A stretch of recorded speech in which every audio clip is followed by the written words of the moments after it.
Et gaff til a gaff. Et gaff til a gaff. I'm in with the till a gaff. Illy with the till a gaff. Nit gaff, nit gaff. Nit gaff, nit gaff. So we're back at it, and I know I should be happier and more animated and happier because go.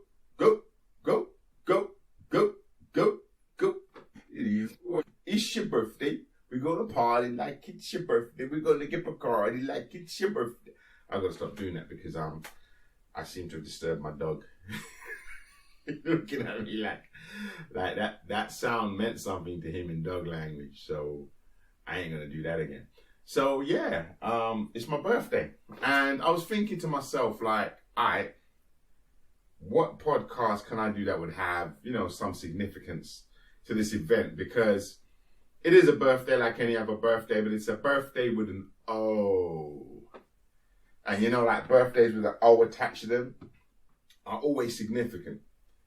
They're a big deal. Even when you're a kid, they're a big deal. So it's kind of funny. So I decided that as it's my ops birthday, right? Try to get down with the kids. Try to be down with the kids. Talk like the man on the road, like, yeah, ops, 5-0. So, as it's my 5-0, I decided what I should do is I should do the top 5 pieces of advice or the top 5 things I've learned over my life. And I was going to do it like that. And then I had a thought, because you know how I stay.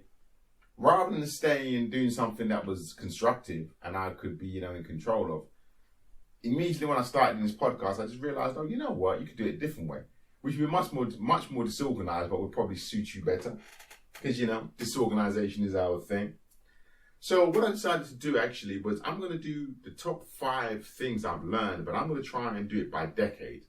So this is just going to be another freestyle, which means I might have to revisit this if I just end up talking total shit. But I'm going to kind of try and do them by decade, man. So, coming up to my big 5-0, in fact, by the time you hear this, yeah, it's all good, you know what I mean? I'll be in that zone. So, what are the top 5 things I've learned? So, what's the one thing I learned per decade I've been on this planet Earth? I'm trying to do it by age with no thought going into it whatsoever. So this is just first thing that comes off the dome, really. So I can't prove this exactly, but I gotta firstly give credit to my older brother, because I don't know if I was exactly 10, but I will say this: I couldn't have been much older than 10. In fact, I'm pretty sure he told me this before I went to secondary school when I was 11. So I'm in the right zone, right? Maybe somewhere between 8 and 10. Now, I'm a wash belly. I love that term. I'm a wash belly, and I am an accident. It's like, dude, you know what I mean? It's like you get to an age when you're young and you start asking, why is there 5 years between me and my next sibling? And I actually think, honestly, that is the core reason as to why I've always been so happy. Like, I ain't meant to fucking be here. It's that great statement that guy said, in Anthony Robbins' course, where he says that, he asked somebody, I can't remember what it was, but to define success, that's what it was, to define success. And the guy said, every day above ground's a good day. And that's kind of always been my attitude for the most part. Not like I don't get mad or pissed off, not like I don't plan or dwell on the past, although I'm trying to meditate to do less of that, particularly dwelling on the past. But it's just understanding that, honestly, every day above ground's a good day. And to live the life I've lived and to be hitting my 5-0 is, in some respects, nothing short of fucking miraculous. And it's funny, because don't get me wrong, I ain't had no gangster life. Like, there's man who's been, literally run down road with man clapping after them. I'm currently watching Sobreviviendo a Escobar, Surviving Escobar, the story of Popeye, JJ, Escobar's right-hand man and number one assassin, responsible for 300 murders and ordering the murders of another 3,000 people, or as they call him in the program, because I love it to bits, the Hota. JJ. No, that kid's still alive. So let's make no mistake here that, the fact that he's alive is a real fucking walk on water miracle. You know what I mean? Like, you can kill or be responsible for the death of 3,000 people in one country and still be living in that country and breathing, when you was involved in one of the biggest drug cartels in the country and in the world, which meant that you had enemies from other drug cartels, and Colombia's a complicated country, plus the paramilitary, plus the guerrillas, plus the government and Search Block, who, Search Block weren't playing with you. You killed them, they would be killing you as well. So, and you're still alive.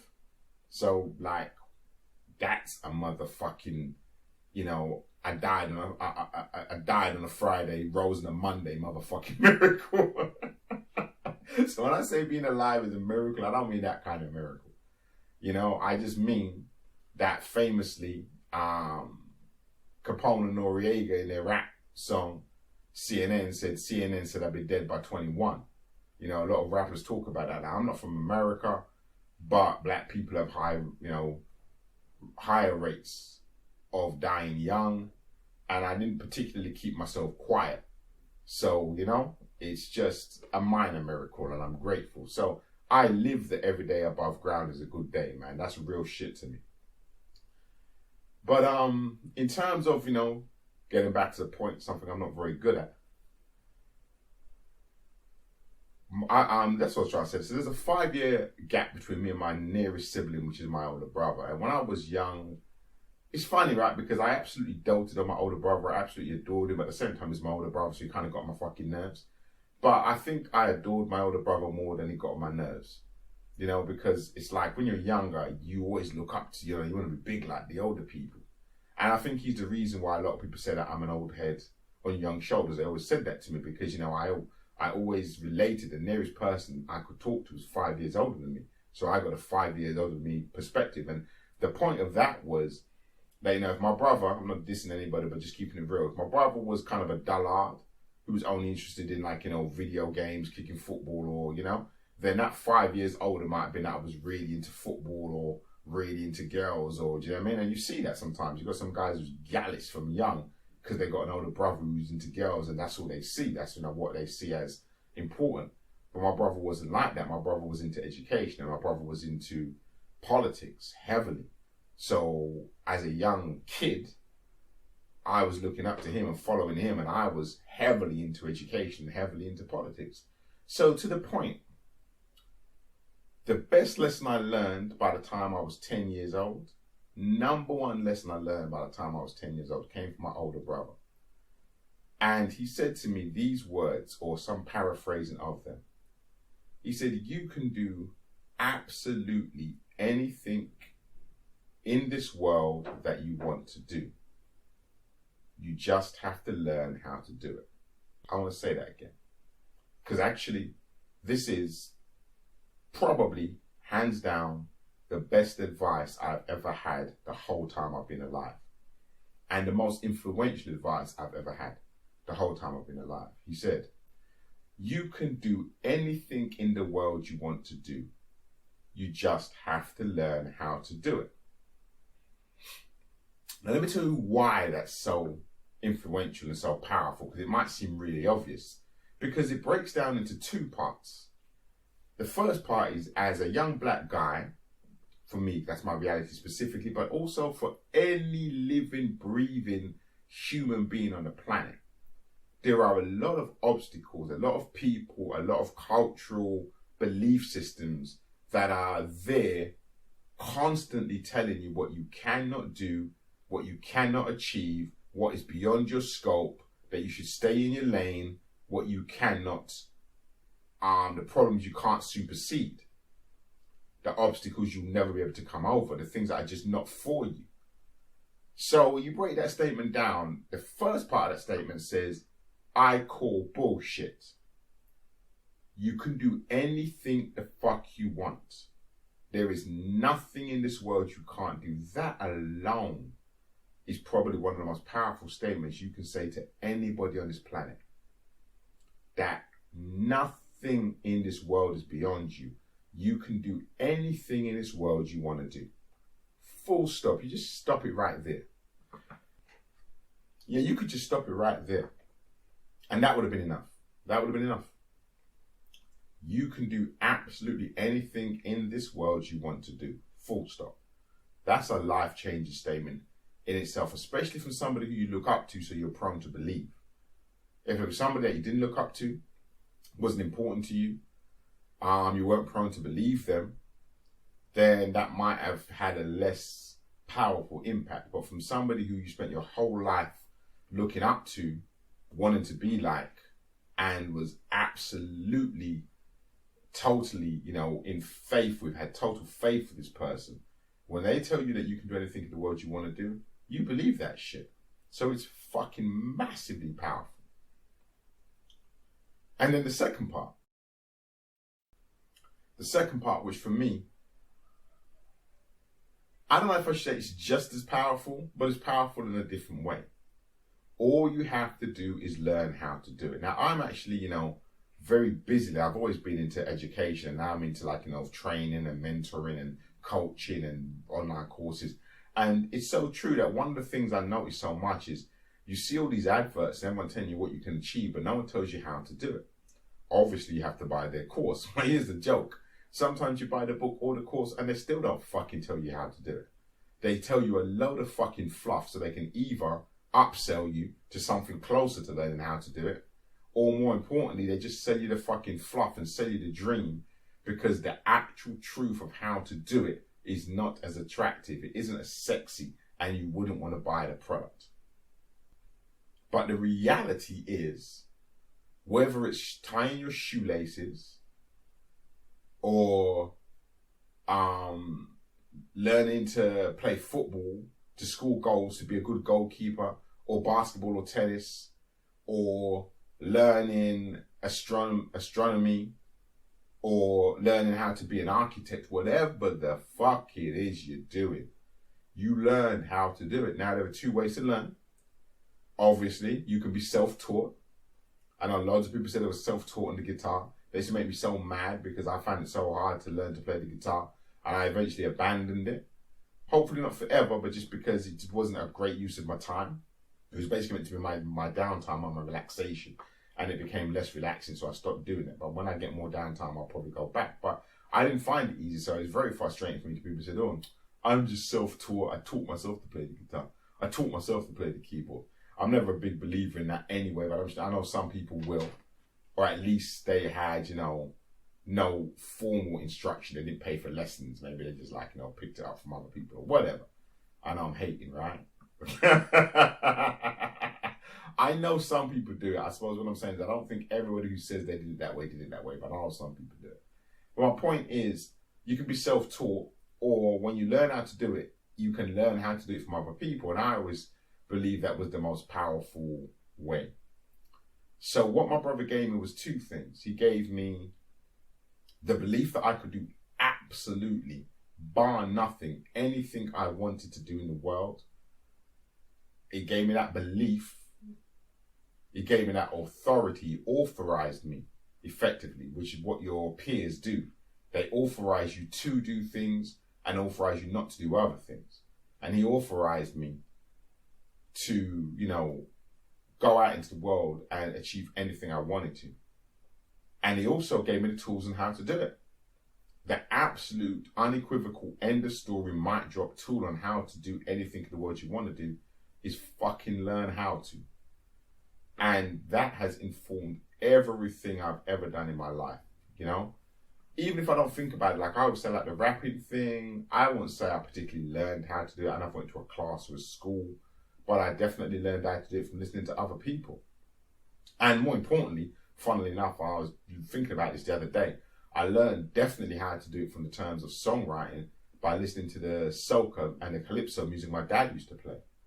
I've got to do a whole nother podcast, man. I was playing this this song came into my head in the kitchen by the Mighty Sparrow. Now, we all know the Mighty Sparrow is a legend, but I just, even knowing he's a legend, I had discounted the power of this guy.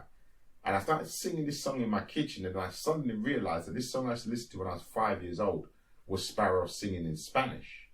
I had no idea that he was singing this song in Spanish. I knew the song was about a margarita, so I knew it was like some kind of Latino woman that he'd met, but I just thought that was the whole endeavor into the Spanish language. But half of this is basically in Spanglish, and I was blown away. And then I realized that listening to people operating on that level and learning these people's lyrics, like I used to sit down and write out Sparrow's lyrics. I'll never forget, my dad told me that. I sat down and I wrote out all the lyrics for a Sparrow song one day while my dad was playing the music. That's what taught me to songwrite. So, learning how to do it. Now, the Mighty Sparrow didn't come to my house and sit me down and tell me, here's a songwriting lesson, but I sat down. I didn't just listen to his music while I did other things or put my fingers in my ears like maybe my sister did, who weren't great Calypso fans, and go, Jesus, when's this shit going to end? I really listened to it and I learned from it. So learning how to do it, and like I said, it's informed everything in my life. I went from being a technophobe to being a senior technical engineer because I learned how to do it. I'm in business now, learning how to do it. It's hard, it's always hard, but I'm learning how to do it.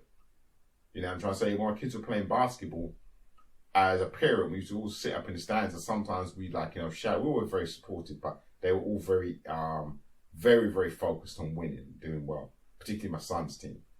So they would shout, to the kids, not in a negative way, but sometimes like maybe you take a shot and they'd miss it, like, So I was like, well, it's easy to sit here in the stands and talk shit, but how many of us know what that's really like? So I went and bought a basketball and went to my local courts, and I started doing drills.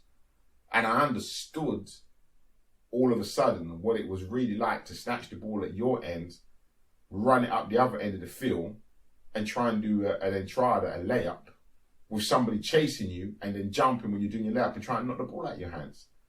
Like, it ain't as fucking easy as it looks. So you get a better understanding of how these kids are missing these shots, which I think is a better way to be, more informed when you're sat in the stand shouting your mouth off, because you're technically talking shit. Whereas I started to play the game to understand, all right, this is what they're going through. Now I'm getting a snapshot of what's up. So learn how to do it.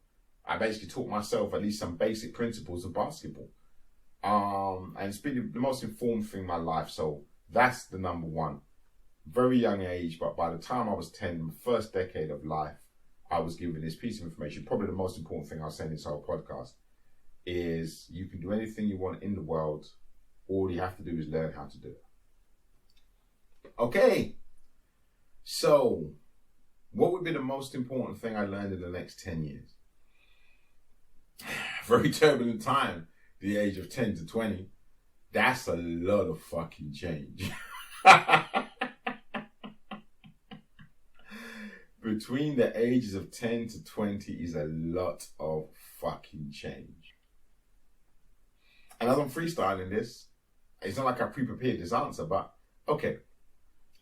If I had to choose the number one thing I think I learned, I'd have to really go with what informed my life the most. What informed the person I became. So like I said, what informed the person I became by the time I was 10 was the fact that my brother told me, I repeat again, because it's that fucking important, you can do anything you want in this life, just learn how to do it. By the time I was 20, what had informed my life was militant politics. And I say militant politics because I didn't start out as a black militant. I started out as a revolutionary communist, as you know, as a left-wing Stalinist, whatever you want to call it. I guess Stalinist wouldn't really be right because I was into mass murder. Leninist. Very left-wing radical politics, which moved into very black militant politics. And that became my life. So what was the lesson from that? Really, if I was going to stay in that period of time, I'll tell you what I think the lesson from that was. It was that you have I was going to say right, but right isn't the right word. Obligation is the word. You have an obligation to stand up for what's right and fight against what's wrong. At that stage of my life, as you can imagine, not knocking anybody, most people only gave a fuck about what was right or wrong for them. Didn't think very much outside of themselves or their peer group, and weren't worried about what was right or wrong for anybody else in the world. And in that period of my life, through a very interesting combination of things, I had a very world view, a very strong world view. My view of my world didn't end at my front door, my brothers and my sisters, my mom and dad, my cousins and my aunties, my friends at school. I had a hugely inclusive worldview. And basically, this came from one interesting place. We, as a family, used to have after dinner debates. Let me be more specific. We, as a family, used to have a big Sunday dinner. It's a very Caribbean thing to have a big dinner on Sunday with the whole family there. And by the time it was just me and my brother left in the house, even before then actually, we would have these huge after dinner debates. Like, they were never planned, but they were almost expected. It got to a point where they were expected. So we'd have this huge dinner, everyone would be half sleepy, and then somebody would say something to kick off the debate. Now, the bottom line is, my dad was right-wing conservative. I wouldn't say with a small C, maybe with a medium-sized C. Or if not a large C, which is cool, right? Because you got to put shit in perspective. He came from the Caribbean, where England was the motherland, and you needed an opportunity to get out of the Caribbean, where it was very difficult to get ahead in life, and come to England, where you had better opportunities. He snatched the opportunity, as did some of his brothers. They went to America. He came to England. He snatched that opportunity, took all the shit, all the racism, all the glass ceilings, all the, just all the shit that was thrown at all the people who came, the Caribbean migrants who came over. It's a great example of this, when I'm talking to C Live in the previous podcast, the one entitled Jay Dilla. But we talk about a lot of good shit. He talks about it when his mum came over and she told him the story, for a real account from, a person rather than going through the TV archives and shit. Yeah, took all the shit, worked his ass off, and got himself a job, then got himself a promotion, and then got himself to be like the leader of his team, earning good money. So, he had made that system work. So he believed in it. And what he wanted for his kids was to stand on his shoulders, the opportunity that he had given us to be born, grow up in this country, and start from a higher level and move on from a supervisory role. I wouldn't say it's management role, a supervisory role in blue collar work to maybe a management role in white collar work, right? So that was the progression path that he saw. I ain't mad at him for that. That makes perfect fucking sense. And didn't want to see us waste that opportunity. But we didn't see the world like that.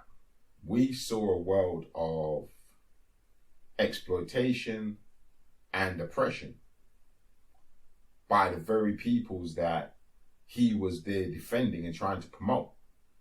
A little bit like Gabriella Union and Terry Crews.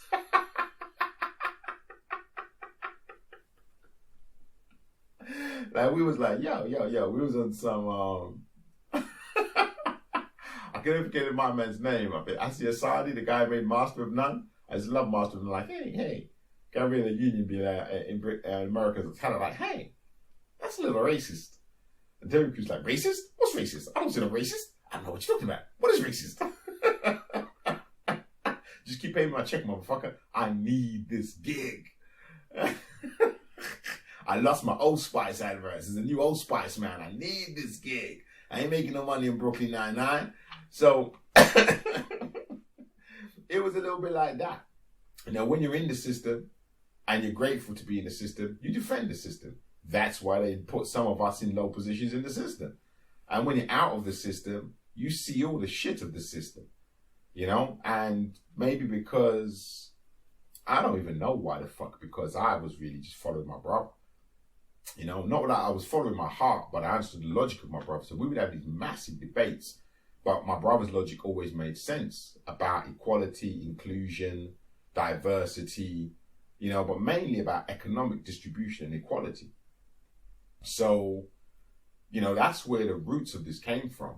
And obviously, you know, as the kind of person I would go and research that. And that's why I ended up walking into the Revolutionary Communist Office one day on the way home from school when I was 13, sitting down and reasoning with them, man, every single day and night, you know, becoming a unofficial member and, you know, rah. And led me to the, you know, to the black militant politics when I realized that even within the so-called, you know, left-wing inclusion politics, they weren't really including us because they didn't really understand us. We were just, you know, more cannon fodder for their political plans. So it's interesting for me to be talking about this now in the Black Lives Matter zeitgeist. You know, the 2020 assassination of George Floyd, Black Lives Matter zeitgeist. It's so interesting to be having this conversation, to be thinking about the fact that between the ages of 10 and 20, bearing in mind, you know, I was 20 in the 80s, that this is now so prevalent. This is on my television every single day. This is what people are talking about in the streets. People are organizing and, you know, agitating around this. So it's so interesting, you know, for me to be seeing this. I've said before, it's also so fucking sad because for me, it's like motherfucking 30 years later. Like, you know, when I was 20, that was my life. Like, that was my life. You know what I'm dealing with? That's what it was. Yeah, sure, I was at home or I was at college or I was at university, but, you know, like some people who are, you know, ballers and they want to get to the NBA, whatever they do, whether they're taking out the trash or hanging out with their friends, their whole focus is on the NBA. If they want to be a professional footballer, no matter what they're doing, whether they're doing a bit of art, going to the club, their whole life's focus is on becoming a professional footballer or an artist or a model or whatever it is. And that was my life. The emancipation of black people, the creation of equality between the races, that's all I did. That's all my effort and focus was on. And as I said, I truly believe that was not a bad thing to be so focused on equality and inclusion, on the equality of income distribution. Because it's funny, like, you know, you don't know, I got businesses. I wouldn't call myself a socialist anymore. Although I also am I don't give a fuckist, right? Because we don't get to choose the system most of the time. So we live in capitalism, so I'm rolling with capitalism. I don't particularly give a fuck if it was to change to socialism tomorrow. I didn't get a choice in living under capitalism.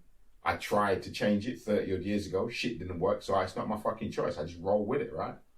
So, you know what I mean? A lot of people always jump up and down. The world is much better. I mean, I agree there's some definite benefits, but I haven't spent so much time thinking in terms of a socialist. I know there's some definite benefits of socialism as well. So for me, it's much of a muchness to a great extent. As long as you don't follow the extremists and the lunatics, you'll probably be all right. You know what I'm saying? And the best example of socialism I've got, and I've been there, was Cuba. And if it wasn't for the whole world trying to fuck Cuba, Cuba would have pissed on the whole world in terms of proving what a true socialist regime could do. So for all the idiots, and I've met them all the time, who want to give me all these fucking stories about why socialism can never, ever, ever, ever, ever work, I'm just telling you straight up and down, if it wasn't for the fact that America and half the world spent most of its time trying to make sure Cuba failed, Cuba would make every capitalist country look like a fucking sewer. Like a fucking gulag. Do you know what I mean? So I call bullshit, but it is what it is. Do you know what I mean? But more importantly, just understanding the rights and wrongs of the treatment of other human beings, the fact that everyone has a right to be themselves and to live with freedom and not be a live in exploitation or, you know, oppression or fear for their lives just because of who they are. These sound like such basic fucking principles, but they were my whole life by the time I was 20. And it's interesting for me to watch people who are now coming into that, where it becomes their whole life too. By the time I'm 50. I mean, interesting and really fucking sad. You know what I mean? There's lots of podcasts I would love to do, man, but I don't have the time. I saw an interview with Bonnie Greer the other day about the death of John Lewis. I had a lot of love for John Lewis. I didn't know as much about him as I should have, just keeping it real. But I understand the man and respect for him, massive respect for him. But she was kind of, I think they caught her on a bad day, and she was saying that, basically she was just saying that she wishes the Black Lives Matter protesters would take some more time to study this guy and learn from the people who come before them. And I was like, no, because I said this to you before. I get it if a young 20-year-old Black Lives Matter protester doesn't want to hear nothing from me. Because if they tell the truth, if I'd have done my fucking job, he wouldn't have to be out in the streets.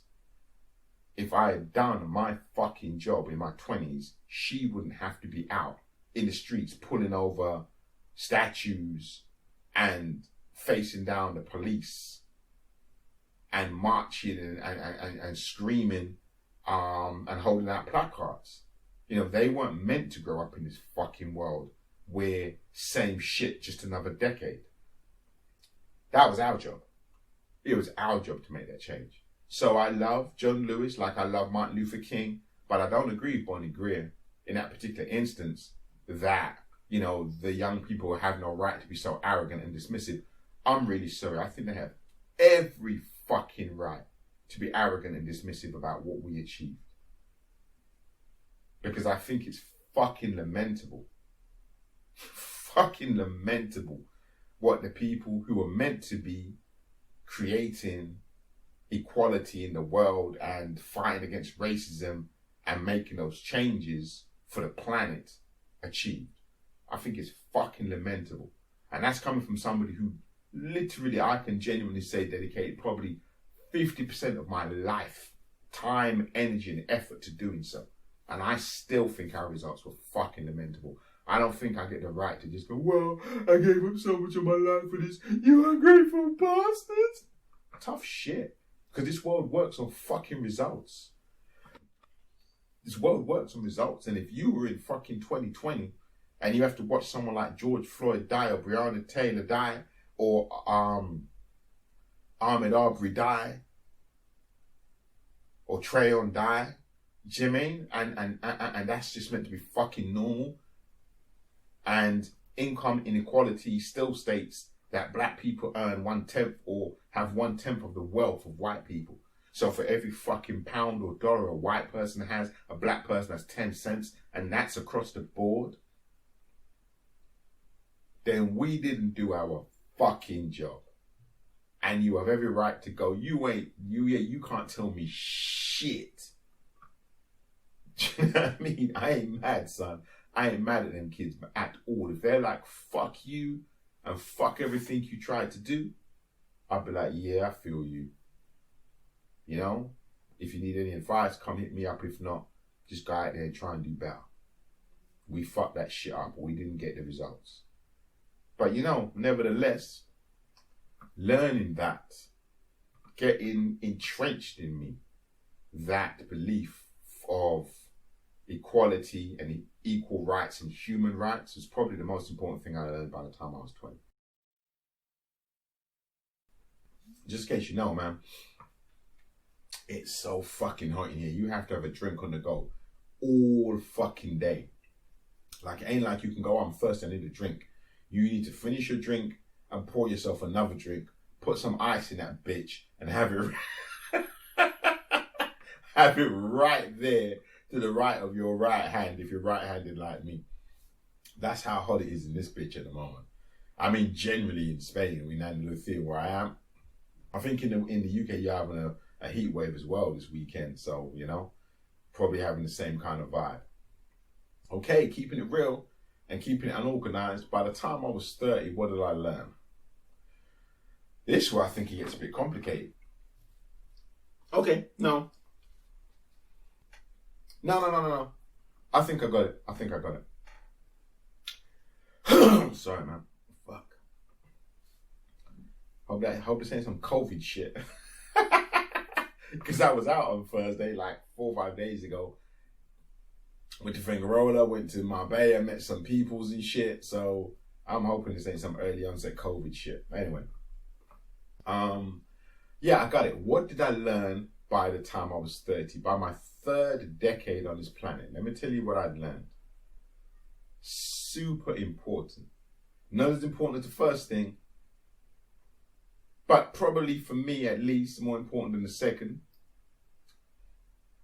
What I had learned by the time I was 30 or 30-ish was how to be myself. And this is very common, I do believe. I do believe that by the time you hit around 30, although they say life begins at 40, so maybe by the time you hit 40. But I'm pretty sure I remember for myself, around the time I hit 30, I actually started to learn how to be myself. Now, like I said, this is very common, but I can't speak for other people, so as always, I'll speak for myself.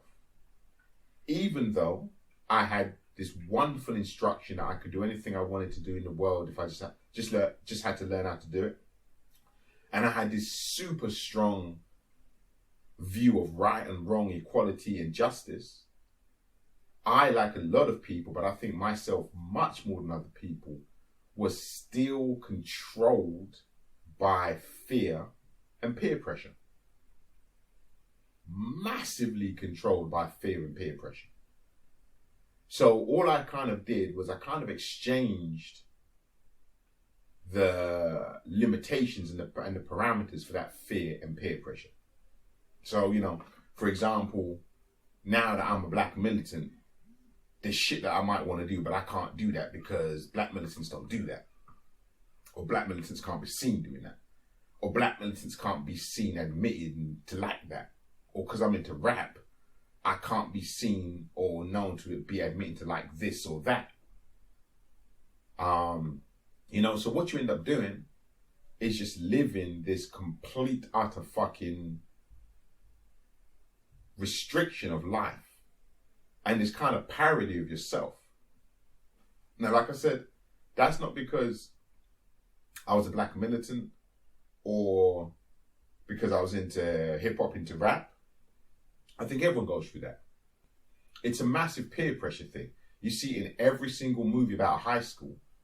The first thing you see is everyone joins into their groups, and then the goths don't like pop music, and the popular girls like pop and don't like that goth shit, and the jocks are only really into sports, and they like hip hop because, you know, maybe they're trained to that shit, you know what I mean? And good movies, or, you know, I say good of them, but so many of these movies are about trying to break out of those confines, those restrictions. So, you know, the one that I'll never forget, because, you know, so much of what your life, so much of the media you come into contact with when you have children revolves around what your kids are watching at the time. So there's always a big thing at any generation. My generation, it was Grease. My kids' generation, it was the high school musical movies. So, you know, the whole high school musical movies thing, which is the oldest, most played out theme, but still, was the jock who wanted to be in musical theatre and trying to break out of being the jock, or trying to find a way to be the jock and in musical theatre, while his jock friends didn't laugh at him and the musical theatre people didn't think he was just this sweaty dullard. And, you know, if I could be bothered, you will see that plays out a million times in TV, film, plays, whatever, just over and over and again. And the reason it plays out so fucking often is because we all go through it. Whether it's what our parents want us to believe, or our brothers and sisters, our siblings, or our community, our friends, it plays out over and over again that effectively we have other motherfuckers making lifestyle choices and whole life decisions for us. You know? And then you get to a point where you finally, through one mechanism or another, muster up the strength to say, fuck that shit, and become yourself. Now, this comes in one of two forms. You either muster up the strength to face down your critics, your haters, the people who are putting you down, the people who are pulling you down, the people who are telling you just that you can't do stuff. And I got to say quickly, one of the biggest things that I love the most about hitting this 30 and getting into being me was my ability to find a way to go past the people who told me I couldn't do stuff. You see, it's such a contradiction in terms, isn't it? That I was told I could do anything in the world I wanted to. All I had to do was learn. And yet I would be so controlled by people who supposedly loved me, and even worse, people who actually loved me, but for whatever limitations, hang-ups, or insecurities they had, were always trying to stop me from doing shit. Always telling me I couldn't do stuff. Or every time I started to do something, laughing at it and deriding it, treating it with derision, like that famous Bob Marley song, you know, Sheriff's drum bound always hated me for what I don't know. Every time I planted a seed, he said, kill that before it grow. He said, kill that before it grow. And I say, and funnily enough, singing was one of the major fucking things that people took away from me with derision and put downs and all kinds of stuff. So it was cool for me to be a rapper, but I couldn't be a singer. Because back then rappers weren't singers. But the joke was, before I was a rapper, when I was a kid, I was in the motherfucking school choir. When I was like 5, I was in a fucking school choir. And then I went on to, like, you know, be in the steel band. So I've always been around music. And then by the time I got into hip hop, you know, the culture was like, well, you can't sing. Like, but I want to sing, but you can't sing. And obviously I'm going through changes, my voice is breaking, all kinds of shit. So all of that gets put in the bin. So it's around the 30s I can start to be like, fuck all of y'all. I want to learn to sing. I'm going to go back and start fucking with singing. I don't want to become a fucking... And I think the other thing that happens, you get a bit of freedom. So what happens is, maybe before you hit your 30s, everything you do has to have a huge amount of importance. Once you hit that that trade decker, at 30, you can now start to do stuff just because you fucking want to do it. It doesn't have to be world changing. You don't have to be trying to set the world alight. So I got to the point where I'm like, yo, a lot of the stuff that I've been holding back from doing, restricting myself from doing because of other people and what other people think and what other people say is right. Fuck that shit. I'm going to go do all the shit I want to do because I want to do it. It benefits me and it isn't hurting anybody else. And that's what the trade decker brought for me, man.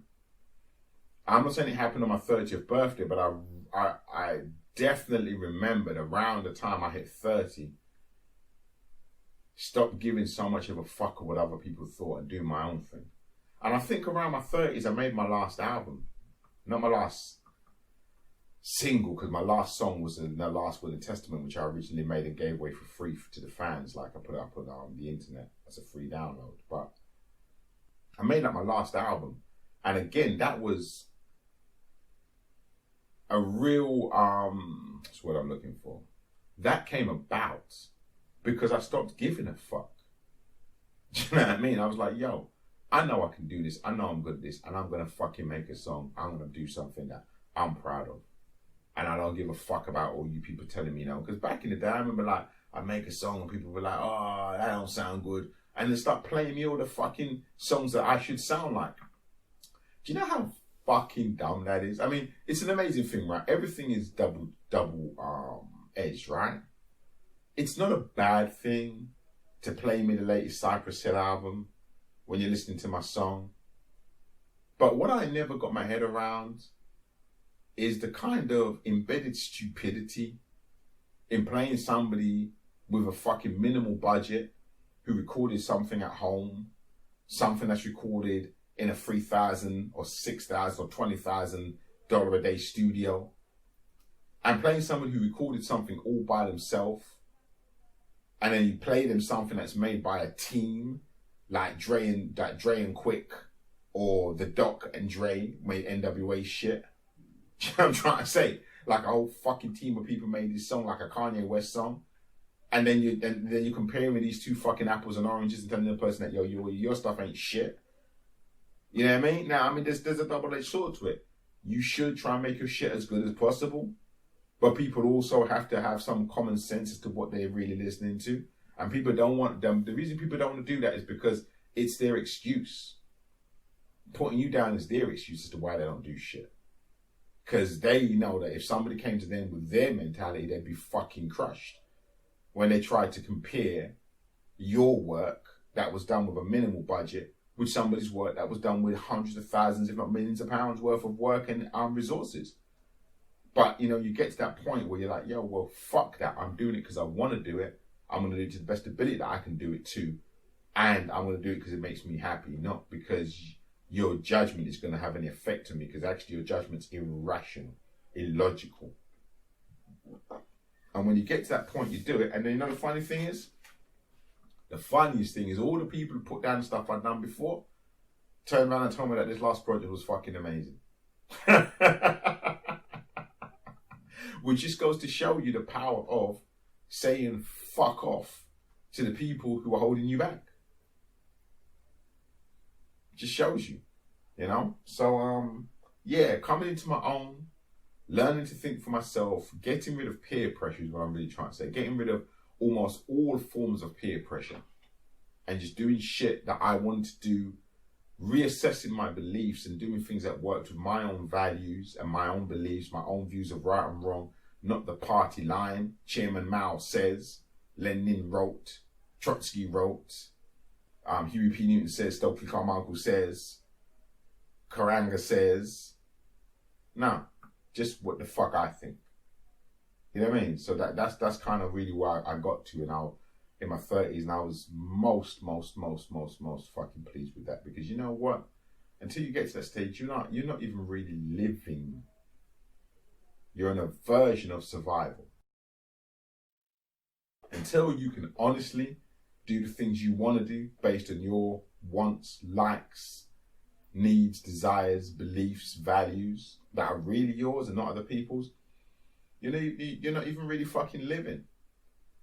And it's common to not actually start living till you're 30. In fact, as I said, there is that statement, life begins at 40, because when I was talking to another mentor, a friend of mine from America, about getting into the property game, getting out of work, again, all part of the same process of, you know, I'm not doing this bullshit working for other people, hitting glass ceilings, you know, being passed over for promotion by people who are fucking my, you know, intellectual inferior just because their face fits. Fuck that shit. I'm going to go and set up my own business. I remember he said to me, wow, dude, you know, I was being told this by some other people, some of my elders, like 50 plus years old. And they were telling me that if you worked out some of the shit by the time you were 40, you were ahead of the game.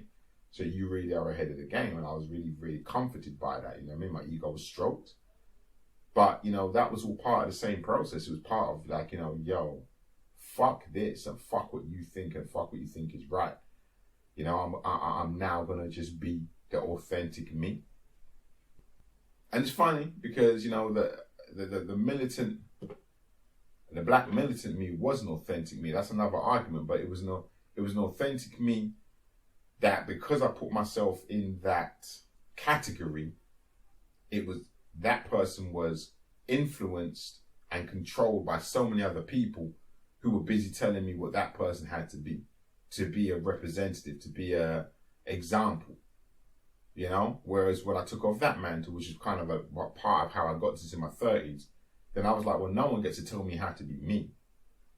You know what I mean? You can tell me how to be a representative of a movement and what you can and can't or should or shouldn't do to represent that movement, to be authentic, to be real, to be effective, to be someone who could be followed, to be someone who could be trusted. You can tell me all of that shit, especially if you're higher up in the hierarchy or longer in the movement than me. But you fucking can't tell me how to be me as a person. So when I'm no longer a part of that, no one gets to fucking tell me how to be this. And it was the most liberating thing ever. So that's Trey Decker. Woo! By 40. 40 is an interesting one because I don't really have anything that I can think of. I remember my 40th. I had like the bestest fucking party ever. That's for sure.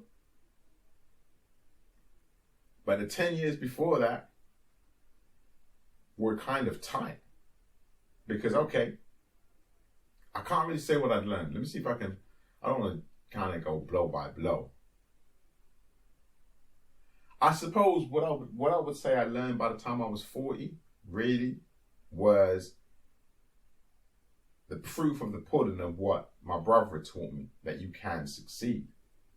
I gotta think about this. I've got to get my timeline right. That's probably about right. Fuck it, I can't bother to think about it. But yeah, let me look at it this way. By the time I was 40, I'd lost everything. And in order to have lost everything by the time I was 40, I'd had to have gained it. So I was quite happily an asset multimillionaire before I was 40, and I'd lost it all by the time I was 40. And what that allowed me to know for sure was that this ain't some old bullshit, as Riley would put it. That you can actually, genuinely do the shit you want to do if you learn how to do it. So that's what I had done. So I suppose that would be the most powerful lesson. It's a bit like lesson number 1. So it feels like a bit of a cop-out. But that was an interesting time. It's really hard for me to pinpoint, what lessons do you learn from achieving more success than you thought was possible and then losing fucking everything? You know what I mean? All I really come away from that with was, fuck, I wasn't sure I could do this. And I'm amazed I did it, and I'm really annoyed I fucked it, and now I'm going to go do it again. So that's kind of, for me, the biggest lesson. I think there were also some very, very, very powerful lessons about self and surviving depression. But to be honest with you, if I keep it really, really real, them lessons didn't really come till later. I think I was too busy in the middle of trying to deal with shit to really get the understanding that I learned, that came from the loss, if that makes any sense. Like if the loss happened between my age of 30 and 40, the gain and the loss happened between my ages of 30 and 40. I didn't really learn the lessons till after I was 40. So I got nothing. If I ever think back and think of the one overarching lesson that I learned by the time I was 40, I'll hit you up in it. But I think it was just really a little bit of more of the same of what I learned by the time I was 10, which is that, no, this shit is real. You can actually achieve the shit you want to achieve, but you can also lose the motherfucker. But, for me, the achievement in itself was more powerful than the loss, because I'd been growing up in an environment that constantly told me that I fucking couldn't. So it was very powerful for me to be in a situation where I not only believed I could, but I did. Okay. And now I'm coming up to the Cinco Deca. 50, ops. Right. I'm down with the kids. Yeah, man. So they should have really done it like that. Fuck down with the king.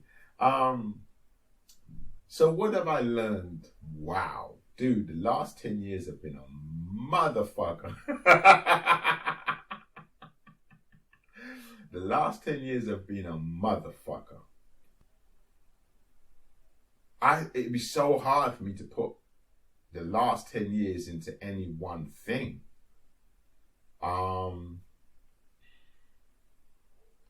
Because the last 10 years have been very tumultuous. Really tumultuous. I've learned a lot about people, a lot about relationships, a lot about trust, a lot about hurt. Like I said, lessons from my 40s. No, I'm in my 40s, right? So the lessons from my late 30s didn't really come to bear and show fruit, or the pain or the problems didn't really bear and show fruit until my early 40s. You know what I mean? So a lot of stuff I learned about relationships. I had my first narcissistic attack in my 40s. I even know them fucking people existed. You know, like, to me, they're like fucking vampires. Like, not just because they're spiritual vampires, but it's like some shit that you hear about and you think, yeah, that don't exist. And then you go to some small fucking town and you end up in a fucking movie. Motherfuckers smashing through windows and biting you in your neck. Like, whoa, they really fucking exist. You know what I mean? You end up in from dusk till dawn, just hoping that you end up with Salma Hayek. But Salma. Let's not go into Salma Hayek. Perfection. Yeah, so I suppose, man, what can I say about this last decade? Because it has been so tumultuous. Okay, I think I have learned. This is going to sound so fucking boring. I can't say that again, but I swear to God, it seems to be the most important thing. And I guess if there's no point me lying about it or trying to make it sound sweet, I got to be true to myself. So I think maybe what I've learned is not just that you have to learn how to do it, but how to learn how to do it. Because funnily enough, if my brother had told me when I was 10 years old that you can do anything you want in the world and all you have to do is learn how to do it, and the best way to do that is to find yourself a mentor who's done it before and is happy to coach you and guide you through the process, that was the missing key. So I think I really have found the missing key. That's what I think it is. I think in the last 10 years, I've found the missing key. And the missing key is community and mentorship. Or maybe mentorship is part of community. But I think that's the missing key. I'll tell you why I say that. I think that is probably where I'm at. I was freestyling this, right? I think I've learned something important about community. It's something about that whole concept of you being the sum of the 5 people you spend the most time with based on what you want to achieve. Because funnily enough, when I first came to Spain, even though I knew my gut feeling it was the wrong thing to do, I threw myself into the community that I found myself in. So I was straight away spending time, hanging out, making friends with people that I knew I wouldn't spend time with in the UK. And the upshot of that was 10 years of pain. Let me think about this very carefully. No. So, when I came to Spain, there were 17 other families who we met here. Who arrived the same year as we did. Most of them with kids who enrolled their kids in our school. And then there were a number of other families who were already here, doing their thing, living and working or whatever. And I am not in a relationship with any of those. Most of them have fucked off back to the UK. Some stole money, some did tricks, some were just horrible fucking people, because a lot of people come out here on the run anyway. Some of them were here before I got here and are still here. I just subsequently found out that they're just not the kind of people I want to be around. Some of them were very fuckery. Some of them caused me a lot of inconvenience. Some caused me a lot of heartache and pain. Some caused me a mental breakdown, which would have diverted the fucking course of my life. I'd been doing this fucking podcast from prison. I know you're thinking it might be more interesting, right? See, dinnerism. So, last 10 years have been a very tumultuous period. And what it's taught me a lot is about community, about who I surround myself with, who I allow myself to work with, who I allow to mentor me, even if I'm not, specifically thinking about them mentoring me. The fact that I'm spending time with them means that they are mentoring me. So, for example, I spent a lot of time with people in the early days of trying to get my business up and running who were just really full of shit. And I kind of knew it, like you always kind of know when someone's full of shit. But you look at their good qualities, not their bad, because we're taught to do that. To not be judgmental dicks and to try and find the good in people and la la la la la. And all that happens is that, their subliminal mentorship draws you into ways of working and into working with people and into situations and circumstances that don't fucking take you anywhere. And I spent a lot of time in the first, couple of years of my fourth decade doing that shit. Wasting my time with things that had no longevity. Not really rebuilding what I'd lost, because I was just like, scratching. As Brian Tracy says, if you want to soar with the eagles, don't scratch around with the turkeys. But I was here scratching the fuck around with the turkeys. Wasting time, wasting effort, wasting life force, wasting love. You know what I mean? Like, you give your effort and your energy to people. You know what I mean? You give your heart to people. You're meant to be friends, you're meant to be brethren, you're meant to be business partners. But you're giving that to the wrong people. You're giving that to people who can't return it, won't return it, had no intention of returning it, just wanted to use you. Or felt the same way about you, but just didn't have the capacity to go where you're going. So I've really learned about community that you have to be the dumbest person in the room. I spent way too much time being the smartest person in the room in the last 10 years. And it wasn't ego. It was because I limited myself to my environment. And I knew this, man. I used to always tell my kids, man, there's 7 billion people in this world. I tell my kids all the time, there's 7 billion people in this world. I just tell them when they go to school.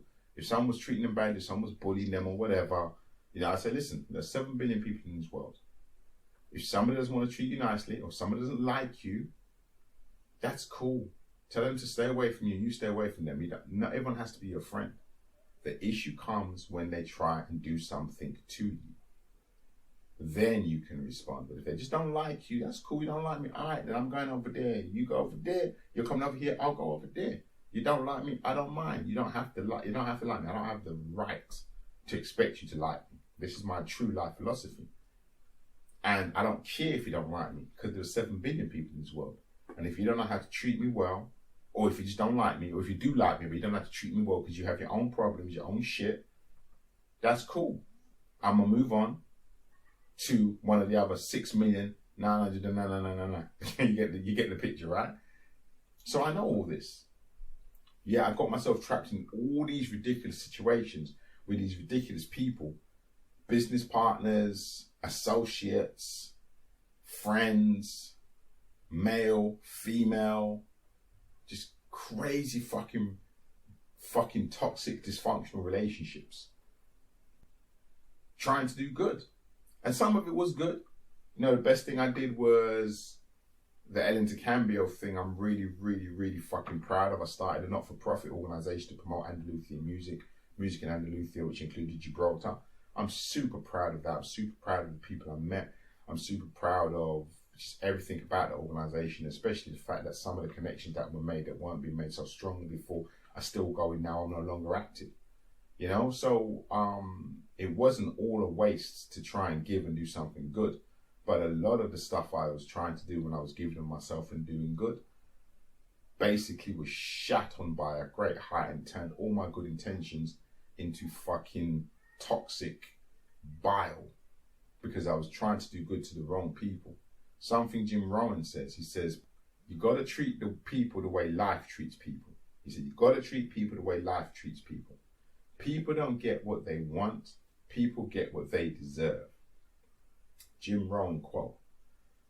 Came across that recently, and that's so real that the people I was trying to help, they were telling me what they wanted, and I was trying to give them what they wanted, but I was fighting the universe because they were only ever going to get what they deserved. And they were only ever going to get what they deserved based on the people that they were, who they were, what their values were, what their beliefs were, and what they were willing to do, what they were putting out into the world. So I was just fighting the fucking storm and wasting my life. So I've really learned a lot about community in the last 10 years. The two things I've always been really grateful for is my personal community. Because it sounds funny, but when you live overseas, you have two communities. You've got your people. And I say every time it comes up, I am so fucking blessed that I have friends who I can count on, who I can trust on, who I've known now for what will be like 45 fucking years. I've got friends I've known for 45 years. I've got friends I've known for like 40 odd years. And I've got friends I've known for like 30 years and 20 years. For me, that's just fucking ridiculous. Because I know people who can't count on a friend who they've known for 5 years. Who can't call on a friend they've known for 5 years. I can pick up a phone and call 2-3 people I've known for 45 years, 5-6 people I've known for 40 plus years, or just under around 40 years, and easily 5-6 people I've known for 20-30 years. And we're good. So I always said all the time, people say like, why are you so focused on making money? And I decided like 10 years ago, roughly, the reason I decided to focus on making money is because it's the only part of my life that wasn't popping. Like, I'm so fucking blessed. I'm so aware that I'm so fucking blessed that the only part of my life that was lacking was the financial stability, the financial freedom, the financial abundance.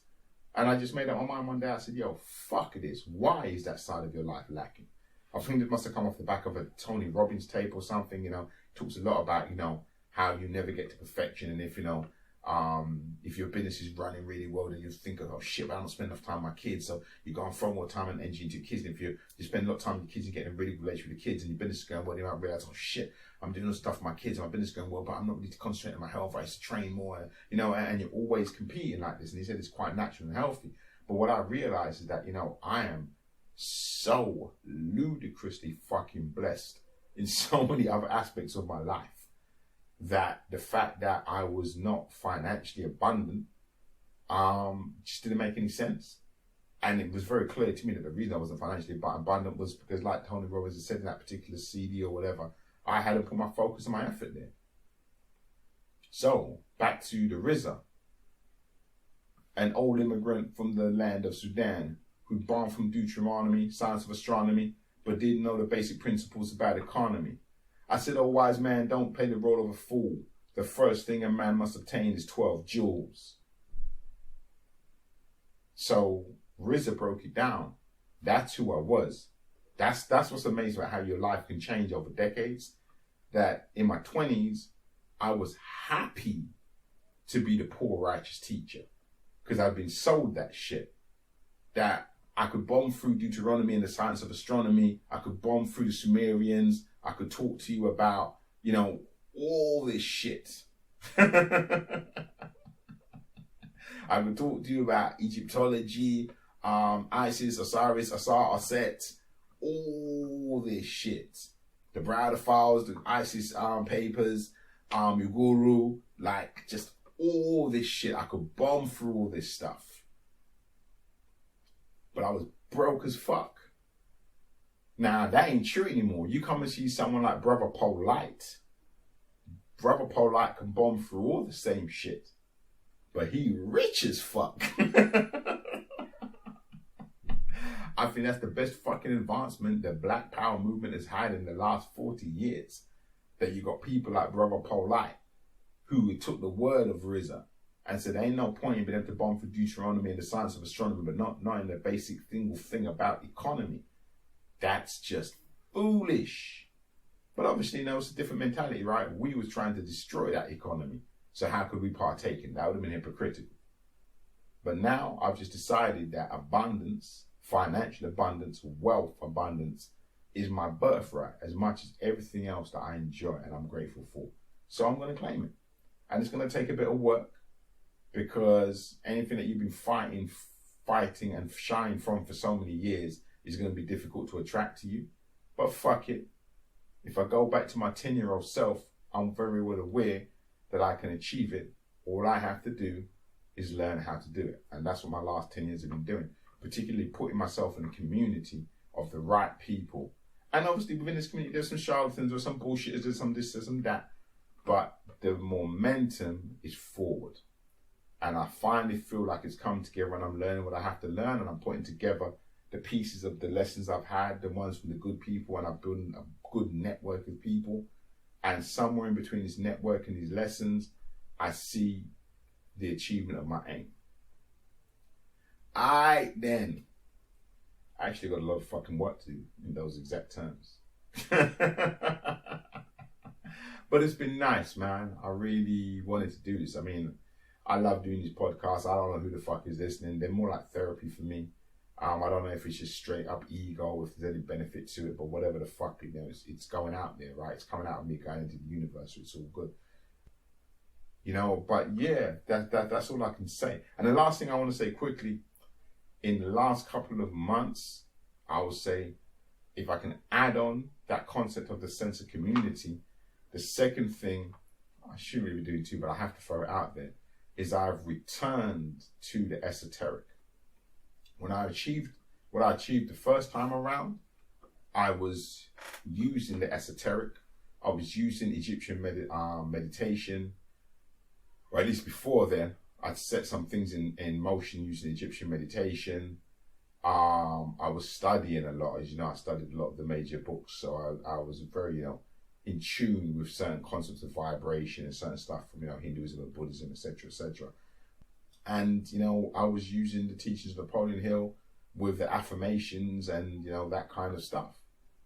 And then I dropped it all for a huge period of time, partly because I was trying to do it, but my mind was fucked up. So when your mind is fucked up and looking for bad things, looking for the wrong things, the last thing in the world you need to do is tell yourself that you can translate your vibration of thought into its equivalent reality, because your vibration of thoughts were bad. They were dangerous. They were the wrong fucking things. You know what I'm trying to say? So you don't want to have somebody who wants to fucking murder somebody and tell them to go read Think and Grow Rich. So I'm talking about how to translate your vibration of thought into its physical equivalent, because all you're going to get is a dead motherfucker. And I was kind of aware that I really couldn't use that stuff at the time. So I had to put that down for, and it almost turned out to be fucking, I won't say exactly 10 years, but a number of years, 7, 8 years, till I'm actually back in a place where I'm stable enough now to be able to start working with these processes and systems. So I guess the last thing I'll say is, as well as the community, or maybe actually it's part of the community, here we go again, that I got into a very hard-nosed, that's all bullshit, just fucking hard work, da da da. And trust me, man, I don't think you'll find a motherfucker work harder than me in the last 10 years. But results wasn't happening, because I was not just working hard, I was working in the wrong way. And starting to get back into the process of working hard, but working in the right way, is all of a sudden, in a very short space of time, starting to produce results that remind me of how I got the results in the first place. So I guess it is still part of community that I moved away. I always had friends who was telling me about, and I call it the hippie shit, right? I always had friends who was telling me about hippie shit, and I was shying away from it. I'm even sure in this podcast maybe a year ago, you hear me joking about hippie shit, or Drea, who's always trying to tell me about hippie shit. The universe knows what it's doing. The universe is in order. Like, yeah, I'm going back to work. Whereas now I've brought myself back into that community, back into the community of that understanding. And it's having a wonderful effect on my life, back into the community of meditation.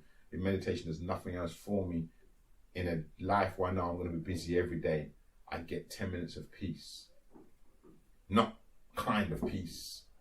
Not let me go and hide in the toilet and play on Instagram so I get 10 minutes without anybody calling my name. Like 10 minutes of actual fucking peace.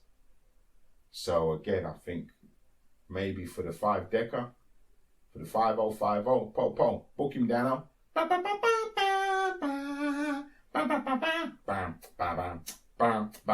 Yo, for that, I think the lesson really wasn't learning how to do it. I actually think it's about community. I think I found my motherfucking tribe. It's small, but it's effective. You know what I mean? I got my tribe from the day. I got my day ones, like literally fucking day ones. Like I hadn't been alive for very long when I got to know them. You know what I mean? I just hit secondary school when I got to know them. Just hit college and uni when I got to know them. My day ones. And then, I got the community of people who are learning and progressing and going forward in the things that I want to see and do, And I think the last decade has really been about finding that community, getting rid of the habit of scratching around with the turkeys, finding the eagles and learning to soar with the eagles, or at least learning to be around the eagles so I can try to learn how to soar. And there you go. 5 decades of the GGP. Hope you found that useful. Hope that's of some good to you. Hope you find some enjoyment in it, because I still love doing it and I'm out. Et gaff til a gaff. Et gaff til a gaff. I'm illy with the telegaff. Illy with the telegaff. Nit gaff, nit gaff. Nit gaff, nit gaff.